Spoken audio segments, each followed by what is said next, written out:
New Thought Media Network.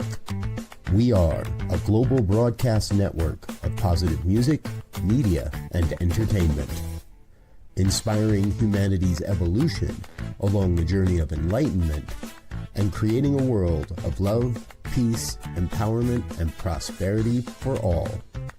New Thought Media Network. Positively inspiring.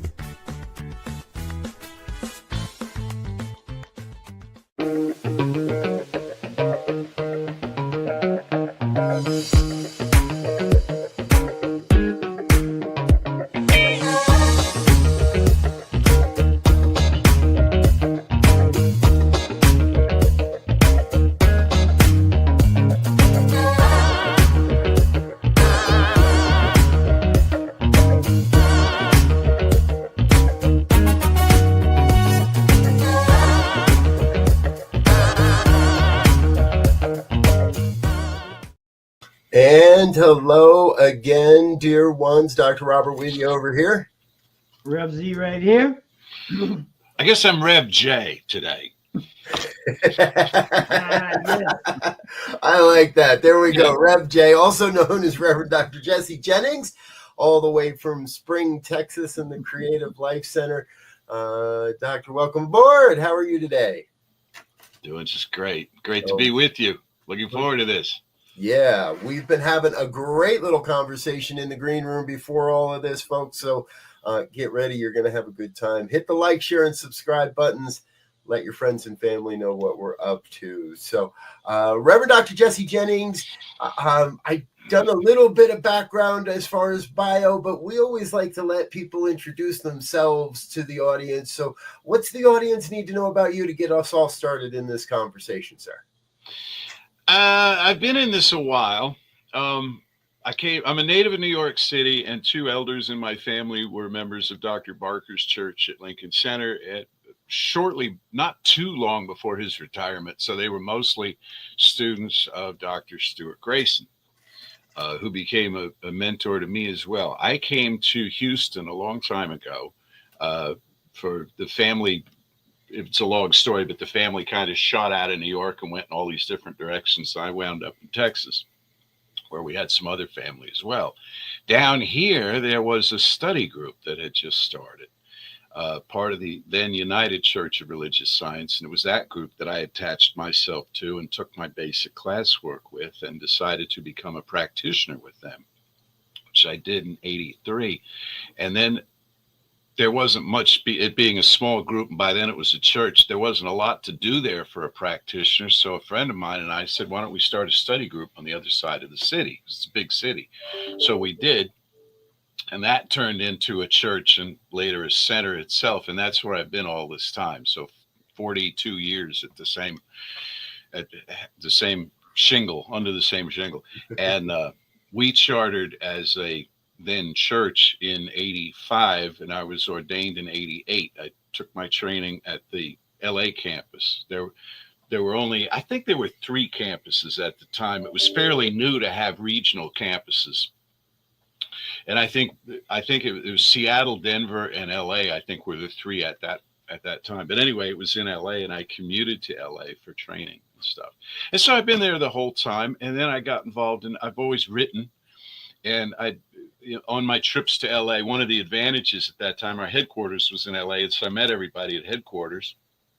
And at one point in time, they said, well, we need something written. Can we put you in a room with a typewriter and you bat out an item for us? It was actually an introduction. They were giving an award to somebody, and they had notes like on the back of an envelope of this person's bio. And they said, can you assemble this into readable script? So I did. So then they gave me more to do. And then they said, we have not had a Q&A column in the Science Mind magazine for some time. Alberta Smith used to do one back in the 1940s, I think it was. And would you be interested? And so I started that. And so that's been a long time. So as you know, in the ministry, much of what you do is repetitive. Yes. So as soon as I finish writing something, it's time to write something else. As soon as you finish giving a Yes. Sunday talk, it's time to start thinking about next Sunday talk and so on. So that's a lot of what I do, but I hope I've grown along the way, and I've met amazing people and just had incredible adventures. The latest of which being today with you. So Wow.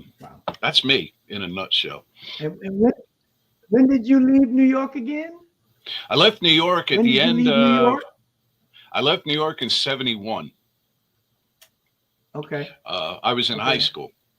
I came down here to Houston, and I went to St. Thomas High School in Houston, and then I went to college in Texas, a couple of colleges in Texas, and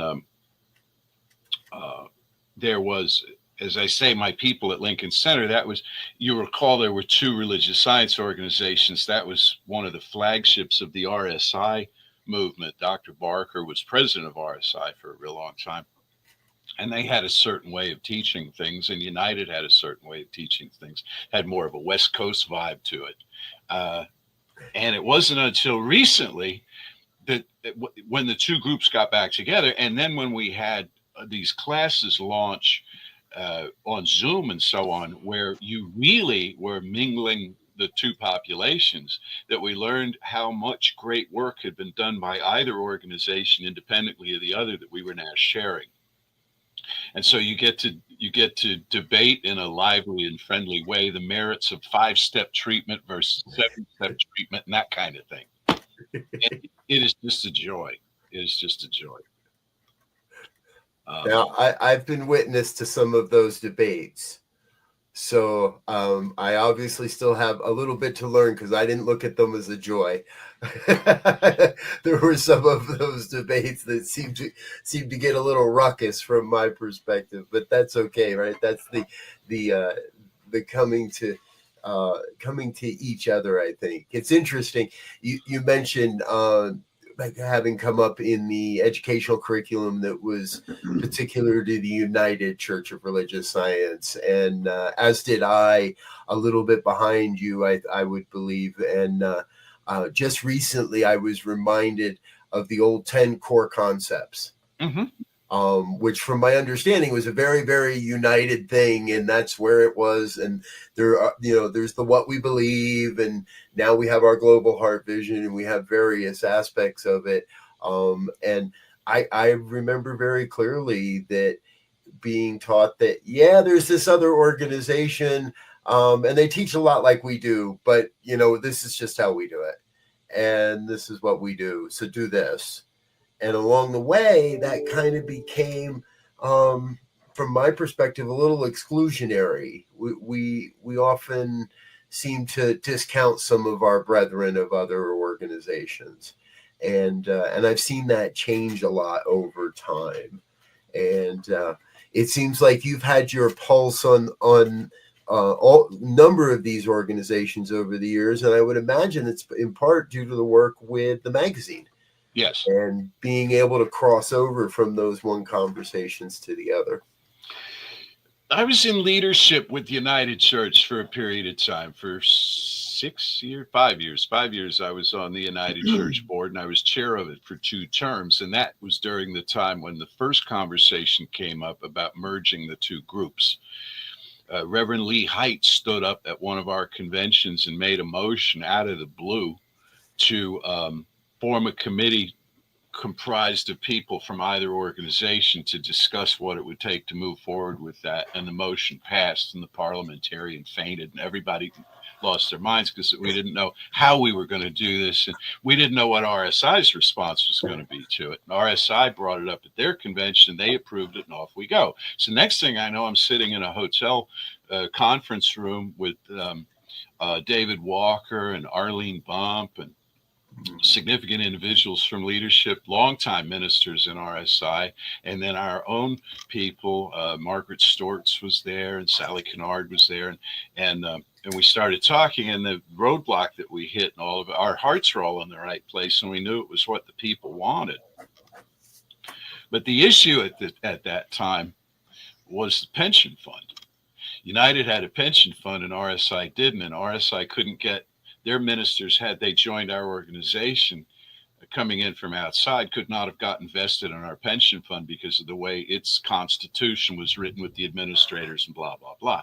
So the whole thing kind of fell apart, and we realized what we'd have to do is shut down both organizations and form a third and devote all our assets from each of the two prior organizations into that third one. And that was what happened about 15 years later.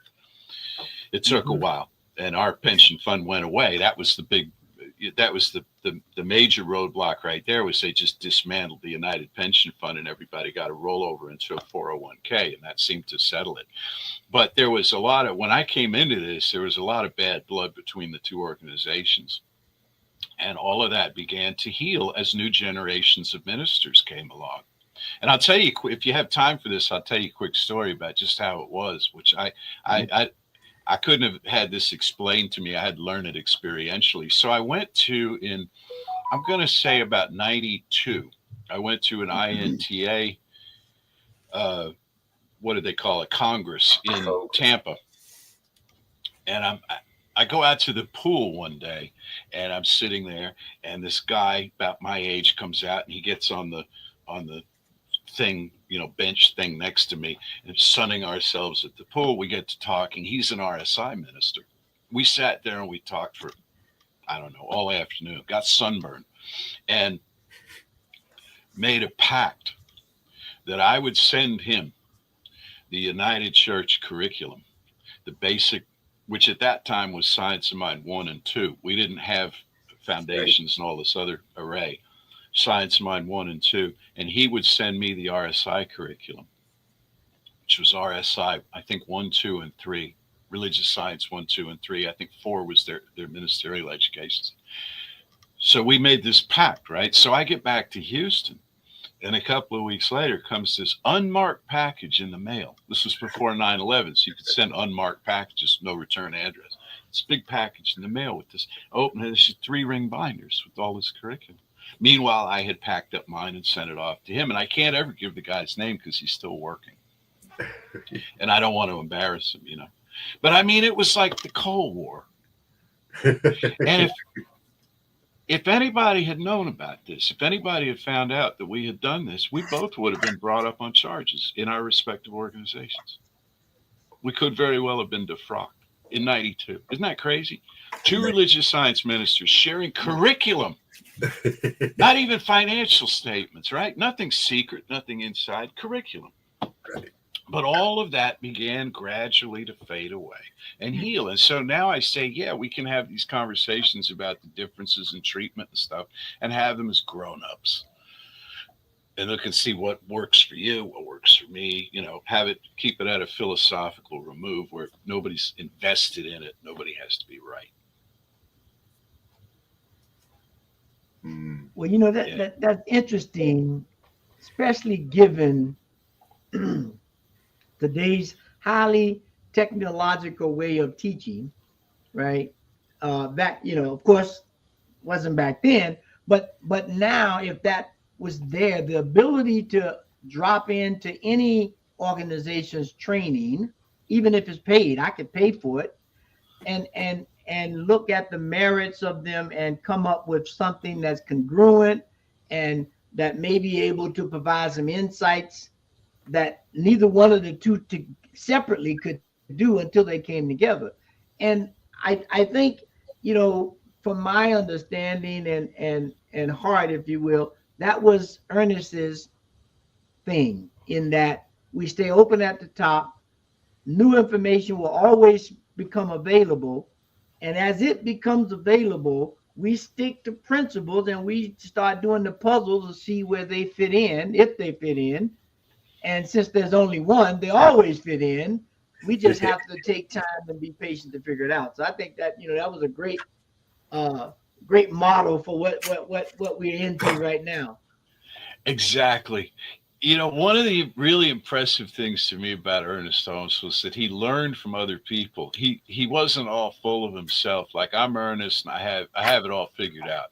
You especially see this in things like Ernest Holmes at Asilomar, these transcripts of his talks, off the cuff talks. And he'll say stuff like, well, Reverend so-and-so who's working in Ventura, You know, they have a theory that da da da da da, and it's like that is so humble and right and correct, because isn't that what we all do? Yes. We Yes. gravitate toward each other's teachings and say, yeah, that resonates with me. Yep. One of the things I've always most loved about New Thought is from my earliest introductions, we gave credit to not only places where we get information, but we also look to raise up those around us that are coming up with new and innovative ways of doing it, of sharing the information, of sharing the truth. And I was brought up in that school that said kind of, or I was introduced to it, is the first time you quote somebody, you give them credit. And the second time you quote somebody to the same audience and you heard it somewhere. And the third time you just make it your own. And that really is kind of the religious science way. But in that, I think that we also quite often in that process, we're reminded where we got these things. Yeah. And we're more than willing to share with each other. This is an inspiration that came to me through another teaching, through another someone's talk or whatever. And as we were talking about in the pregame, we can now catch multiple talks at a time. Yeah. On a Sunday. Yeah. Yeah, absolutely.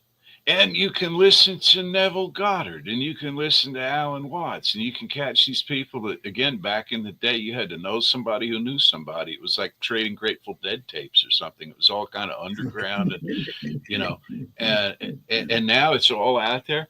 And part of my mission in life is because it's my own interest. It's a very, very selfish thing, but I like to bring up the obscure teachers of yesteryear and introduce their work to new audiences. People like Frances Lord, who was a student of Emma Curtis Hopkins, one of the lesser known of her students, took it back to England.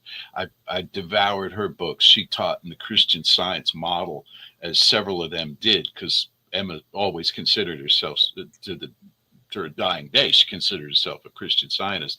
And I like to bring this stuff up. And of course, what I find is with the passage of time, people that I think of as contemporaries, a lot of people haven't heard of, like Terry Cole Whitaker. When Terry Cole Whitaker passed recently, and I gave kind of a eulogy for her in a Sunday service, a lot of people are Googling her name and, oh, isn't that interesting? What you think of me is none of my business. And I'm like, my God. And then you realize, yeah, she kind of hit her peak 40 years ago. And so that makes sense. Mm-hmm. But to keep that information current, as well as bringing in all of the new realizations that people are having, the new writers and younger teachers, it's a joy. Yeah. Yeah. And it's amazing because I converted to Islam many moons ago. And I had a friend, I lived in New York for about 16 years, and another Muslim friend of mine, we would go down to Lincoln Center and I would see Grayson and I would see Eric Butterworth, and I had no idea who they were.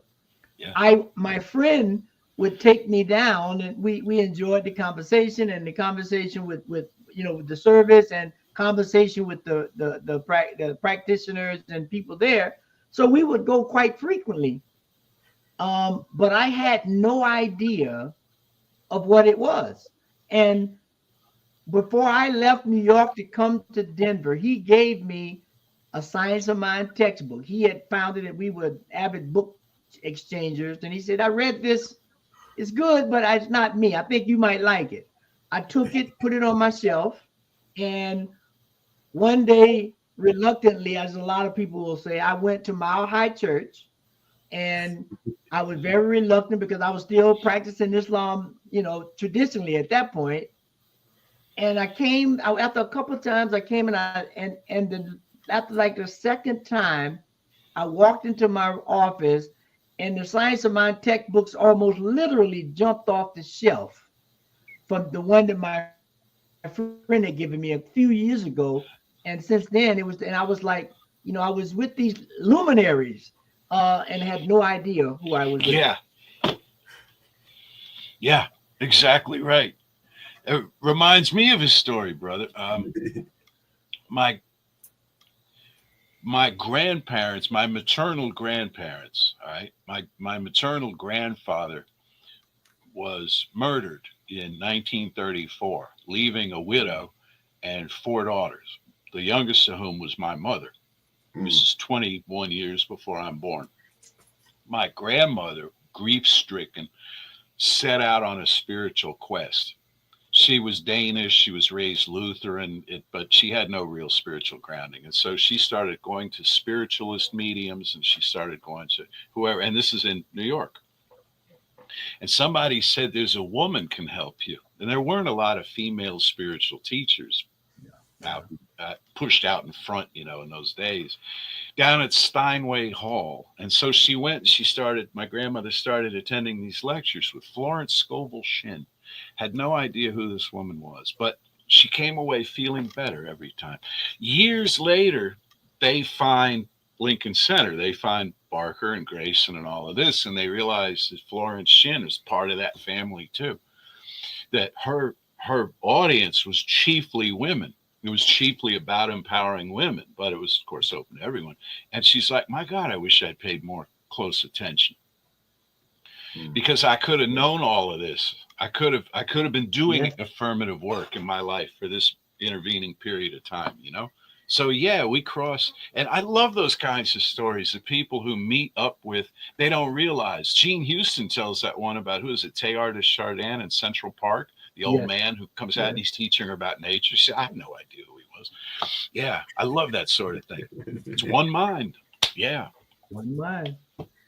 There is that one mind. And so often, again, when I hear these stories, to me, it's we're hitting a theme here already today, and that is the open sharing of information. And this has always been, New Thought has always been kind of everywhere.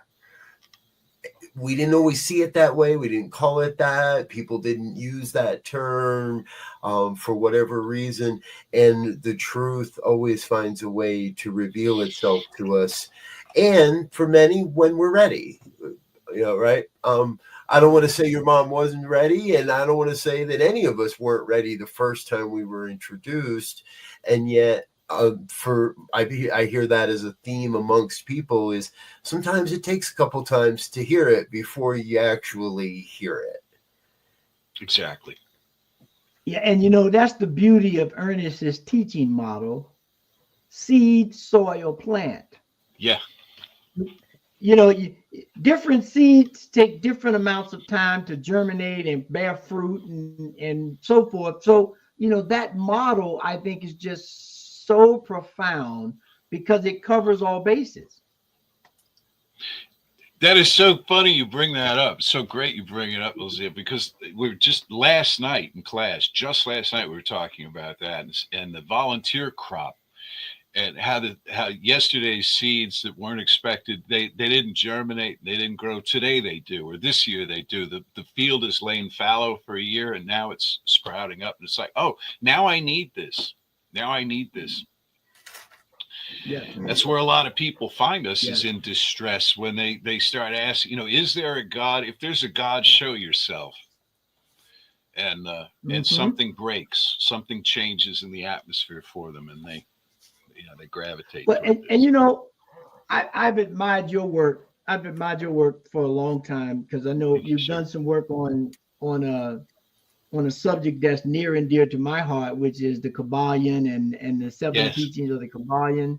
I studied with a few folk up in New York in that methodology, if you will.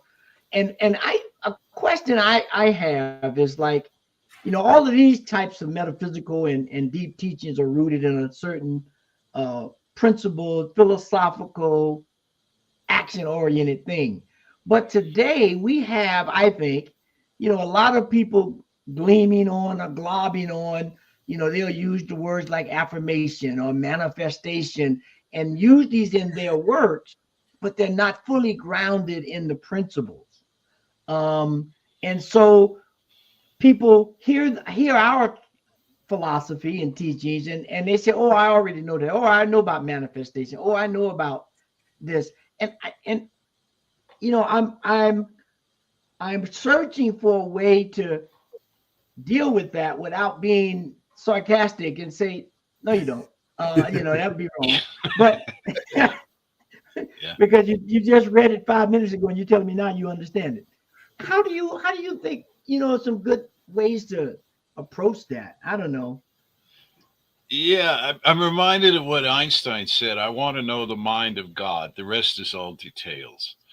So manifestation, everybody's manifesting. Everybody always has been manifesting long before they found those words for it or affirmation or anything. And not to minimize affirmation, but you know, so often the conversation is had with people that are doing pretty okay, people who are pretty privileged and pretty well off, and it's about having more. It's about having a second Mercedes in the garage and that kind of thing. And I find that tiresome. I really do. I don't want to condemn it. It's where people are, but it's not a channel I listen to. Look at all the people struggling on this earth just to have a meal, just to have the basics. How do you get the message to them about manifestation? Well, interestingly enough, they know it, and they know it at a very deep level through a spiritual practice, like you mentioned, your Islam. A spiritual practice is centuries old. That's about mystical connection. That's about, you know, when the Sufi poets were introduced to the West big time, when Coleman Barks translated Rumi and so on, and all of these Westerners just went crazy over this beautiful work. They were touching something that was really ancient. So what I try to do, and not everybody's going to be interested in this, as I've discovered, you know, what I try to do is connect what we're doing to the old mystery schools, the ancient path. Take the three of us back a few centuries and more, and we would be initiates in some mystery school. We would be going through a process of gradual initiation by degrees into awareness, and manifestation was at the far end of that tunnel. We had all kinds of inner work to do. Yes. And I love that because I'm an avid student of ancient Egypt and Kemet. Yes. You know, so the whole Kemetic foundation was based on that initiation, and it wound up being in these secret societies and fraternities and stuff. But of course, it's watered down. But as you said, the whole process was a continual initiation, right? It was like planting a seed and watching that perennial come back next year with a bigger size, more fruit, more in tune with the environment, if you will. And that's what we're trying to do with these teachings. And that was one of the legacies that all these ancient mystery systems taught. And I wish there was a more effective way to do that today. It can be done, but I'll just leave it at that. And that's the conversation we're going to have after the break, folks, because I think we probably have some ideas on how to answer your question there, Elzia. So, but we do need to say hello to a couple of our sponsors, let a few folks say hello, and say thank you to our donators as well. So please stay with us. We're going to be right back after these messages with more with Reverend Dr. Jesse Jennings, New Thought Today, and you. We'll be right back.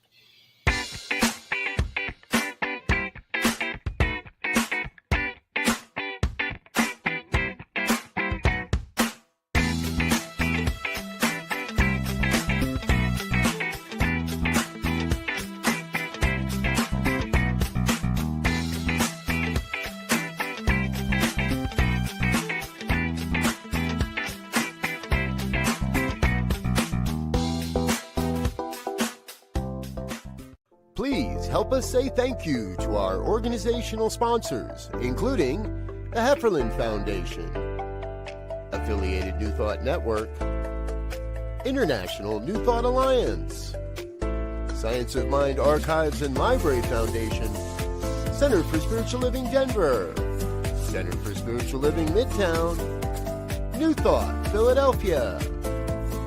Planned Happiness Institute. Summit Center for Spiritual Living. One Heart Retreats. Center for Spiritual Living on the Lake. Unity, Kitchener. Unity Spiritual Center, Ottawa. Om Center for Spiritual Living. Satya Center. Begin Within Ministries. Center for Spiritual Living, North Jersey. Unity of Savannah.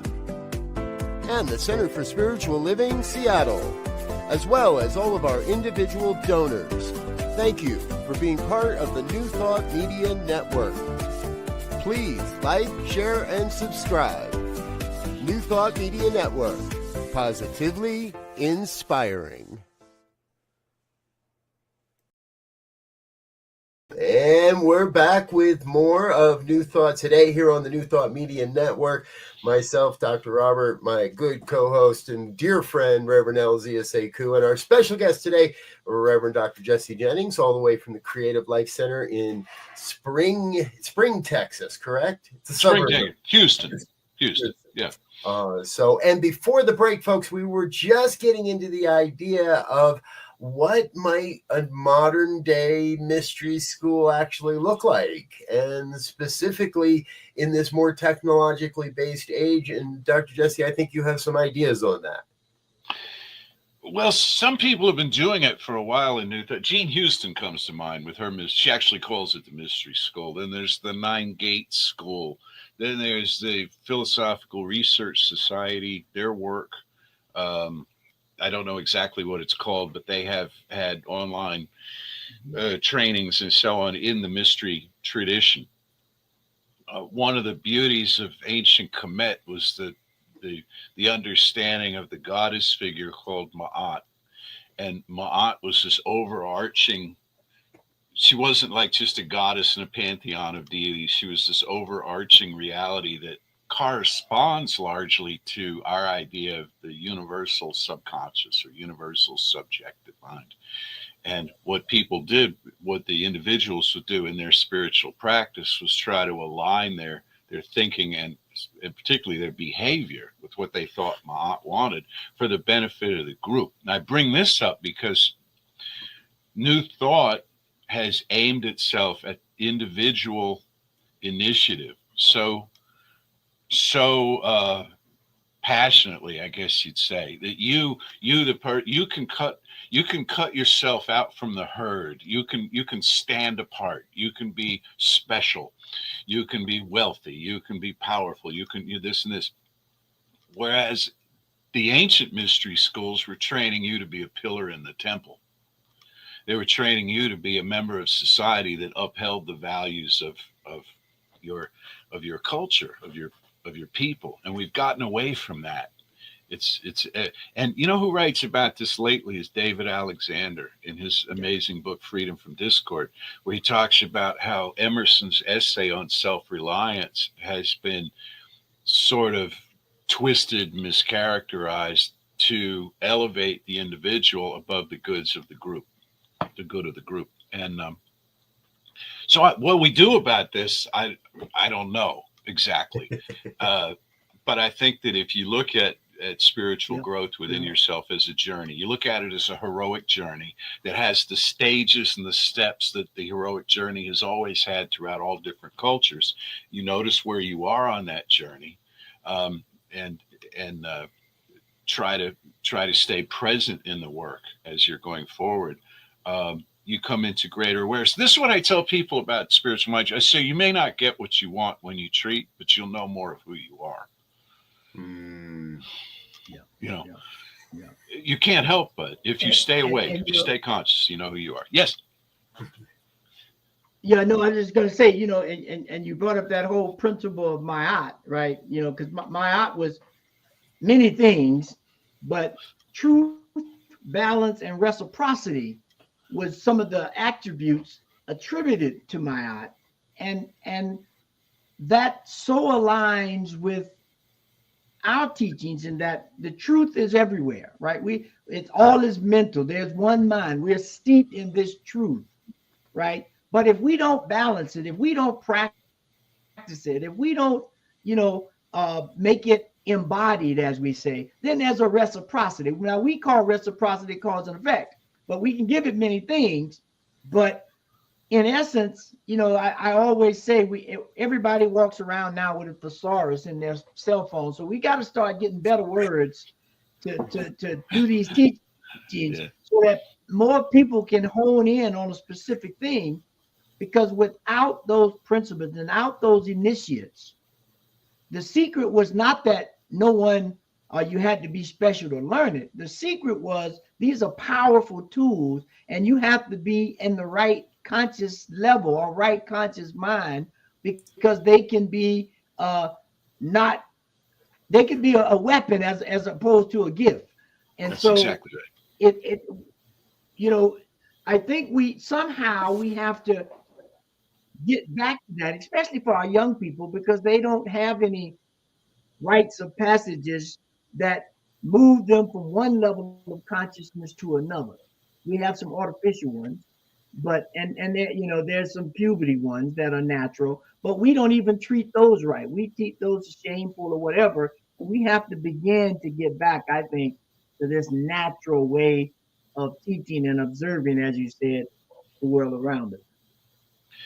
Yeah, one of the students in the class last night brought up that she thinks that the indigenous spiritual practices, indigenous spirituality of the ages, that they really knew what was going on better than modern Western faith systems. And she said this in a kind of a tentative way, expecting to be, I don't know, not have anybody agree with her. And in fact, the whole room did. That's exactly right. The simple faith of people to believe that nature is conspiring for you and not against you. That it's all working, it's moving you forward, it's moving you toward, and along the way, yes, you'll benefit. Yes, your personal goals can be met, but it's not about overcoming the rest of the population to beat them to the prize. It's about everybody getting there together. Mm-hmm. We found ourselves at one of my favorite topics, which is this concept of maturity and immaturity in the use of the principles and the practices. And people can get that kind of bubblegum spirituality so easily, and often that I've seen lead to burnout, lead to people burning up, and even people that have gone through ministerial education and received ministerial licenses from various organizations, that within a very relatively short amount of time, I don't want to call it always the misuse of the law, but it's often an immature use of the law that leads to disbelief, leads to doubt, leads to the burnout, leads to all the various things. But when we stick it out and we stay with it, then we grow into a deeper understanding of how all these things work together, and how what I thought were differences really aren't, and where I thought there were divisions, I can now see unity. And you were talking in the green room ahead of time, Dr. Jesse, about teaching on 6 different time zones, and my belief would be, and that would also include 6 different cultures, most likely. Yeah. And what's that been like as we become more, as you've become more of a global teacher in the New Thought tradition? It's been fascinating. We had in the current class I'm teaching, all of these people are in North America, but in previous classes we had a woman, a Maori woman in New Zealand, who opened the class with a Maori prayer. A woman in Soweto. We've had, and then a number in Europe. And a lot of the European people were American expats, so they were in the culture, but not really representative of the particular culture. Mm-hmm. But yeah, I think in global services and CSL and in Unity's international work, they're finding that the commonality among people is their traditions, their cultural traditions that go back to pre-Christianity, even go back to the so-called pagan times when everybody was a country person. Everyone was, it was all agricultural, and that was where your seed, soil, and plant metaphor first originated. Was people observed nature, and this, they say, well, there's a cause, medium, and effect at work here. And how does that communicate in terms of my modern work? If there's a shortcoming to me about New Thought, and something it doesn't emphasize enough, it's the great mystery. And one of my contemporaries in the ministry who I just adore, and her body of work is Dr. Mary Murray Shelton, who wrote a book about this called Guidance from the Darkness some years ago. And it was that it's not all about certainty. A lot of it's about mystery. Even when you treat and you manifest, the process by which the manifestation arrives is incomprehensible. Right.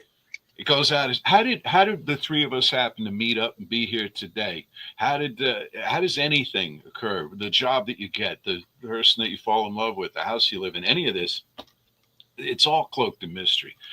And when we try to cast a light on that and say, no, you can explain every bit of it and figure it all out, it's just a law, it's just a principle, we get all, as somebody put it, who's smarter than I am, they're talking about, they say that's Newtonian physics. That's that right there is Newtonian physics, and it's time for some quantum play in here. Okay. Where stuff leaves point A and arrives at point B before it leaves point A. Now, how does this happen? Yeah. So that's what you get from meditation. Yes, please. I was just going to say, and it's funny that you say that, because the ancient mystery systems taught that. Yeah.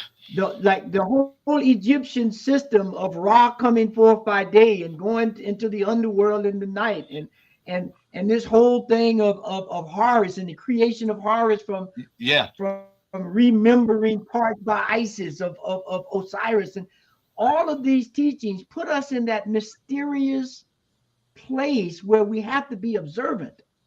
And today, people don't want to be observant, i.e. meditate, whether it's a city meditation or watching the birds build a nest meditation, and we lose some of that mystery. And I love that so much. I do too. I know. Yeah. The other day I'm driving home on Sunday. I'm driving home from our service. There's a car in front of me with a bumper sticker, a round sticker. At first I thought it was an AA symbol because it was a triangle inside a circle, but inside the triangle was the eye of Horus. And so I come home and I Google that. I say, well, that's a neo-pagan. There's a neo-pagan society that they have a website and you can get these stickers from them. So I'm going to sign up for that, because I'm with them in spirit. Yeah, we have a lot of people in this part of the country, strangely enough, because Texas has a mythology to it that is what it is. TV has moved a lot of that along, but we have a lot of neo-pagan people. We have a lot of young Wiccans and stuff in our area who are embracing these old ways and looking at practicing the cycle of the wheel of the year and the phases of the moon and so on. Why? Because it unifies everybody. It's not this group or that, or out of one book but not another. It's and that's our future. So many people drawn to that now. Yeah. It's interesting. We've spoken today in this conversation on everything from Native American culture to pagan culture to European culture to quantum physics and emergent culture. And that really is kind of one of our favorite questions around here, is to give our guests an opportunity to cast that vision of how do you see all of these various aspects? Because my sense is, just as the New Thought movement is coming together and organizations are, my sense cultures are coming together into this expression of oneness. How do you see it all progressing over the next 5, 10, 15, 50 years? Well, I spend a lot of time in that mode of thinking and in that conversation with the people around me. And one of the things we're in a, first of all, we're in a very transitional space right now, as you know, politically, economically, across the world. We're in a stage. I go back to Terry Whitaker, who famously said, "Love brings everything unlike itself up to be healed." Mm. And so a lot that is unlovely is coming up to be healed, coming up to, and some of it you got to heal it through walking through it. You can't just have an election and throw out one group and bring in another and have everything be fine. There's a lot of boils have to be lanced. There's a lot of pain and a lot of distance, and you know what I'm saying. Mm-hmm. And so looking past that and wondering, as we say, we come out the other side of that, what does that kind of look like? It's going to look like real mutual respect. As we talk about different cultures, one of the, you were talking about spiritual immaturity, Robert, and one of the things that has happened is that we've taken spirituality from different cultures and turned it into a cartoon. We've taken indigenous spirituality and turned it into animal medicine cards and stuff like this, where in a real cheap and easy way, you feel like you've cornered the market on the stuff, and you haven't even begun. Cultural appropriation is a big issue. It's not only highly offensive to the culture that's being appropriated, but it's a setting up for a big disappointment to people that are doing the appropriating. So we've got to get to the place where we actually honor these things. And I remember seeing a woman interviewed on some show on TV.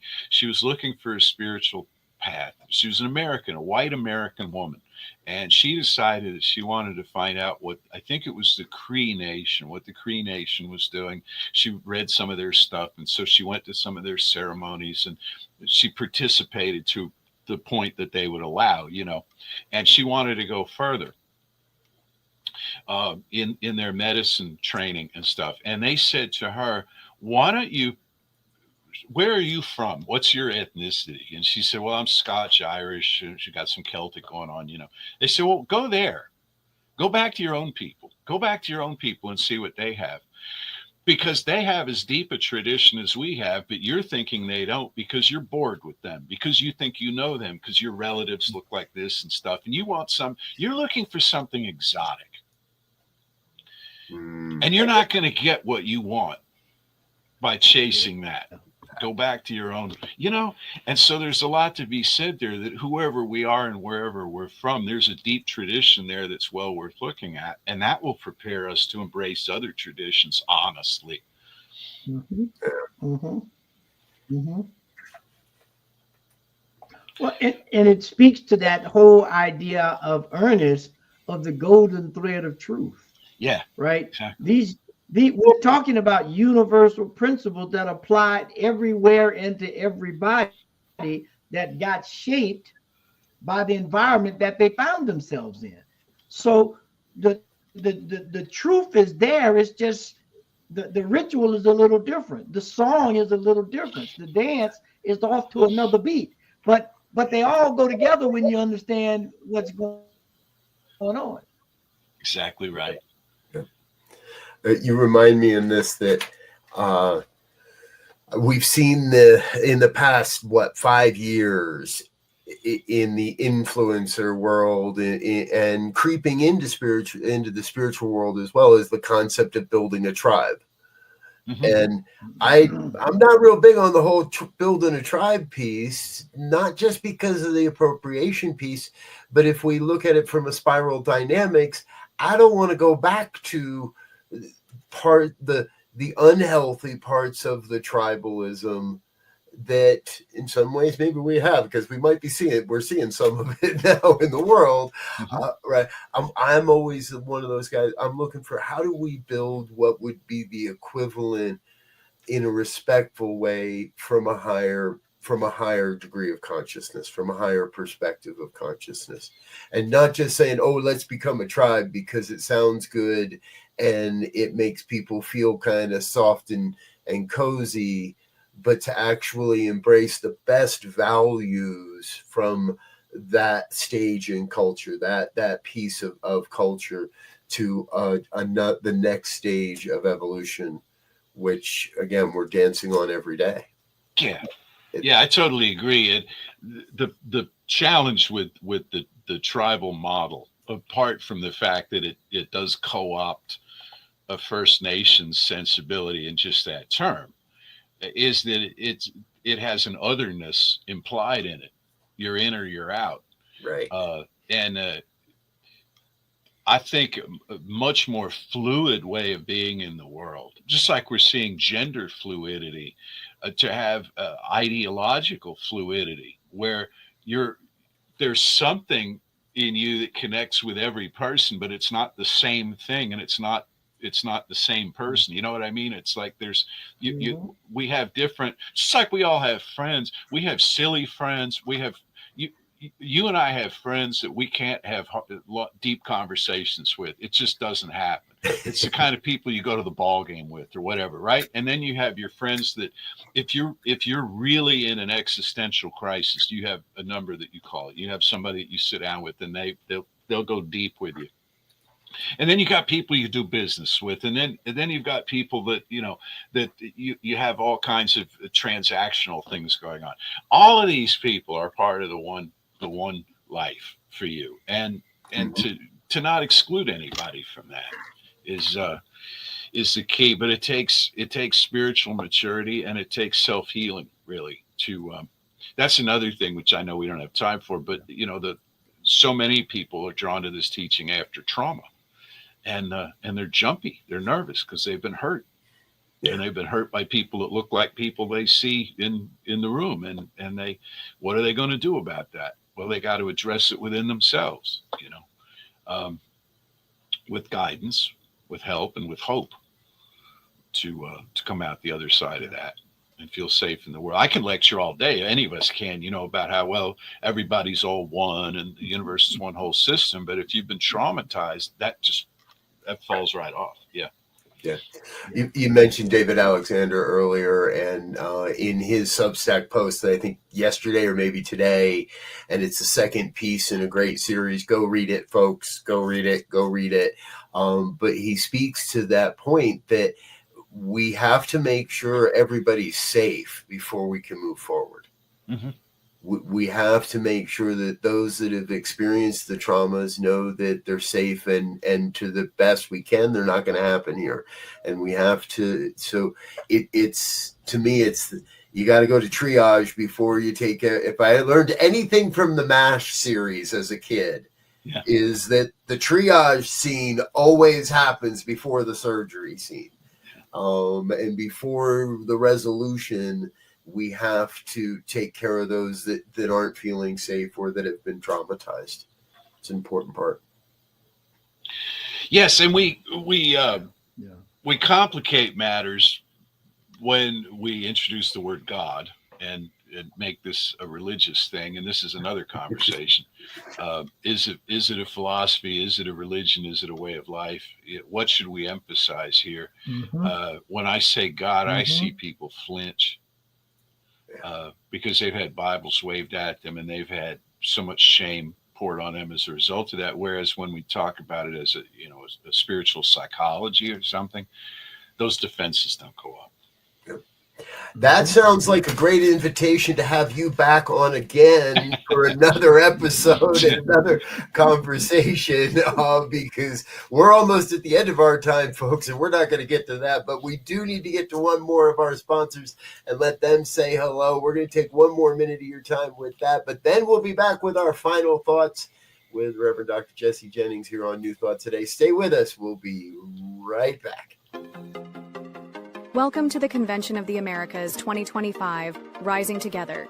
Join us for a truly bilingual retreat experience on the shores of the beautiful Lake Chapala, Mexico. July 22nd through July 26th, 2025, at the Hotel Villa Monte Carlo in Jalisco, Mexico. Featuring Reverend Jeffrey Ryan, Dr. Jose de Lira Sosa, Reverend Dr. Kathy Ann Lewis, Reverend Dr. John Waterhouse, and Reverend Dr. David Bruner. Registration is now open, and payment plans are available. Simply visit www.conventionoftheamericas.com. Come be part of a transformative gathering with powerful presentations, workshops, networking time, and just good old relaxing and connecting.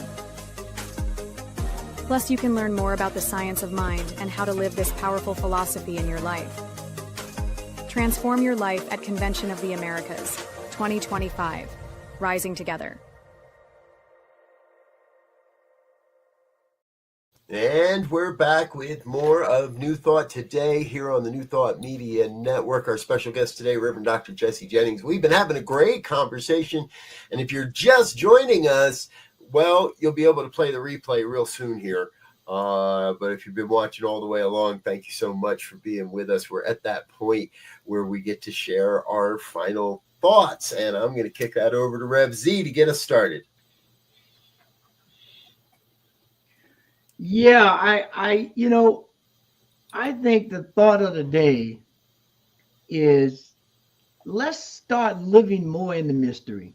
I mean, Doc has woke something up in me. Doc is, you didn't mess me up now for the next couple of days because I'm gonna have to go down this track and reconstitute that whole idea of the mystery, because I think in the teachings that we are presenting to the world, New Thought, religious science, I think at its core is this mystery. We have these principles, but there's a mystery about them and where they come from and how they work.